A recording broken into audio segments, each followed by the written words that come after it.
Hello and welcome. Today I wanted to talk about how to make light your friend when you're doing your sketching.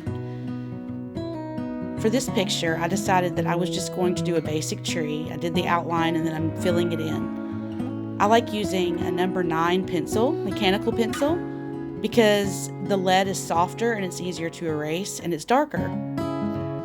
Now that I've drawn my tree, I'm sort of getting an idea for what I want for my background. I went ahead and started shading my tree to get an idea of where I want my light source to come from. In this situation, it's going to be from the top left corner. Now I'm drawing my hills, and I'm just gently shading it in with my pencil. The lines don't have to be perfect because I'm going to go back with a tool and I'm going to blend all that in. Here I'm going ahead and I'm putting gentle lines in where I want the sky to be because I want it to be darker at the bottom and slightly lighter at the top. I already know where I want my hill to be. There might be a slight line there you can see, but I'm going to go ahead and add in my shading. I've decided that right behind the tree on the right I want a rock there, so I've just put a little bit of a mark there to see it. I'm now taking my eraser, and this is where the magic comes in. So using your eraser like this, it gives it depth, it gives it definition.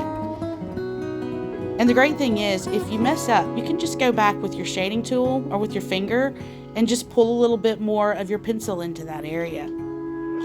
I like using those little triangular school erasers that goes at the tip of a pencil. I usually buy them in white. I love them because I can get into intricate places and give it more finer detail, like with this tree that I just did. I'm adding a little bit more detail to the rock that I chose to make back here in the background. And now just a little bit more detail to the tree.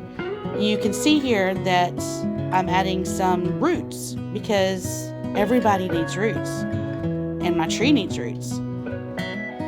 Now I'm just darkening up the shadow that I had put there before, more of a placeholder really. I'm going back to this rock to give it more detail. Sometimes I do that. Sometimes I jump around from one thing to another. If I see something out of the corner of my eye I don't like, I'll jump back and do that. I decided that on the bottom part of my picture I wanted to have a small river coming through. So I'm going to draw grass on the left-hand side, and instead of having a shadow coming over the water, I'm going to do a reflection. But since the water's moving, I can't do just a straight line. So if you look, I add detail by giving squiggly lines back and forth. I've done the same thing with the shadow of the tree on the right-hand side, and then I go with my eraser and I give it that shimmering kind of look from the light source from the top left. Thanks for hanging out with me. Have a wonderful day.